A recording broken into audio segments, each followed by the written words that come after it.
आज हम लोग बात करेंगे रविन्द्रनाथ टैगोर जी के जीवन परिचय के बारे में। तो रविन्द्रनाथ टैगोर जी को किसी परिचय की आवश्यकता नहीं है। वैसे तो वह एक ऐसे व्यक्ति हैं जो कवि, संगीतकार, चित्रकार, लेखक, निबंधकार और नाटककार थे। उन्हें 1913 में गीतांजलि के लिए साहित्य का नोबेल पुरस्कार दिया गया था। वे दुनिया के पहले इंसान थे जिनको नोबेल प्राइज़ मिला। रविन्द्रनाथ टैगोर जी दुनिया के एकमात्र लेखक थे जिनकी 2 रचनाओं को भारत और बांग्लादेश ने अपने राष्ट्रगान के रूप में चुना। इसीलिए आज हम रविन्द्रनाथ टैगोर जी की जीवनी, उनके संघर्ष, उनके महत्वपूर्ण कार्य और उनके विचारों के बारे में जानेंगे। तो चलिए सुनते हैं। रविन्द्रनाथ टैगोर जी का जन्म 7 मई 1861 को कोलकाता के एक धनी परिवार में हुआ था। उनके पिता का नाम देवेंद्रनाथ टैगोर और माता का नाम शारदा देवी था। रविन्द्रनाथ टैगोर के 13 भाई बहन थे। वह 13 भाई बहनों में चौथे जीवित पुत्र थे। रविन्द्रनाथ टैगोर बहुत छोटे थे जब उनकी माता शारदा देवी का निधन हो गया था। इसीलिए उनका पालन पोषण नौकरों द्वारा किया गया था। रविन्द्रनाथ टैगोर ने अपनी प्रारंभिक शिक्षा प्रतिष्ठित सेंट जेवियर्स स्कूल से प्राप्त की। रविन्द्रनाथ टैगोर जी का जन्म बहुत ही ज़्यादा शिक्षित परिवार में हुआ था।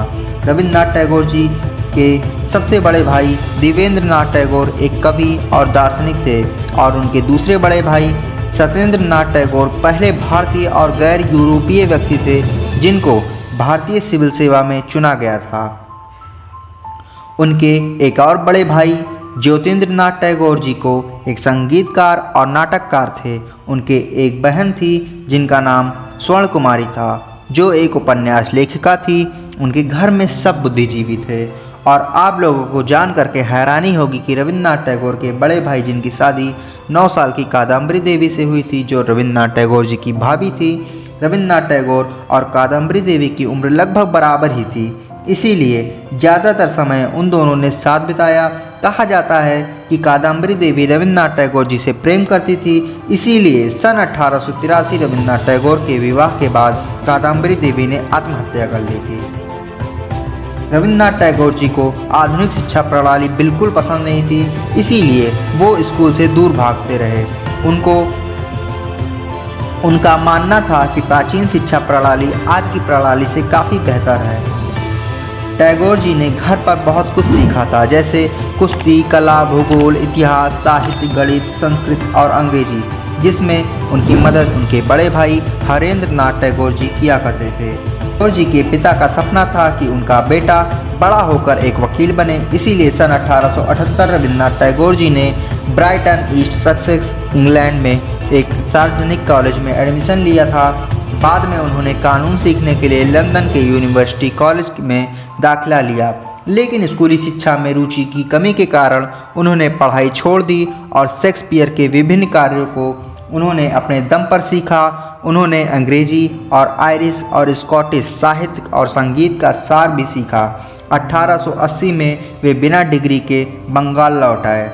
इस बीच 1883 में रविन्द्रनाथ टैगोर के 13 साल की कन्या मृणालिनी देवी से शादी की और फिर उनके जीवन में एक बहुत ही बुरा साल आया, सन 1902, जिसमें उनकी पत्नी मृणालिनी देवी और कुछ समय बाद उनके 2 बेटों का निधन हो गया था। सन 1905 में उनके पिता देवेंद्रनाथ टैगोर का भी निधन हो गया। नवंबर 1913 में रविन्द्रनाथ टैगोर जी को दुनिया के सबसे प्रतिष्ठित पुरस्कार साहित्य में गीतांजलि के लिए नोबेल पुरस्कार से सम्मानित किया गया था। 20 दिसंबर 1915 को कोलकाता के विश्वविद्यालय ने रविन्द्रनाथ टैगोर जी को साहित्य के लिए डॉक्टर की उपाधि भी सम्मानित किया गया था।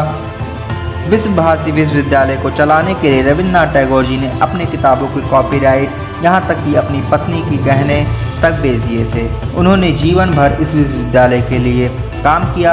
उन्होंने इसके लिए फंडिंग इकट्ठा की और कई नाटक भी प्ले किए। रविन्द्रनाथ टैगोर ने 1878 से 1932 के बीच करीबन 30 देशों की यात्रा की। वहाँ वे अपने साहित्य कार्यों को अन्य लोगों के तक ले गए जो बंगाली भाषा नहीं समझते थे, और उनके बहुत सारे उल्लेखनीय कार्य भी थे, जैसे गीतांजलि कविताओं का एक संग्रह है जिसमें कुल 103 कविताएं हैं। इस काम के लिए रविन्द्रनाथ टैगोर जी को सन 1913 में नोबेल प्राइज से सम्मानित किया गया था। जन गण मन भारत का राष्ट्रगान है जो रविन्द्रनाथ टैगोर द्वारा लिखा गया था, जिसे 24 जनवरी 1950 को भारत के राष्ट्रगान के रूप में चुना गया था।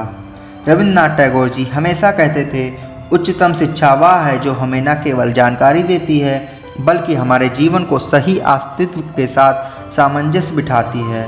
और फिर रविन्द्रनाथ टैगोर जी को कई बीमारियों ने घेर लिया था, इसीलिए उनके जीवन के अंतिम 4 साल पीड़ा से बीते। 7 अगस्त 1941 को 80 साल की उम्र में रविन्द्रनाथ टैगोर जी का निधन हो गया। तो अगर आपको वीडियो पसंद आई हो तो वीडियो को लाइक करिएगा और चैनल को सब्सक्राइब करना ना भूलिएगा। शुक्रिया, धन्यवाद।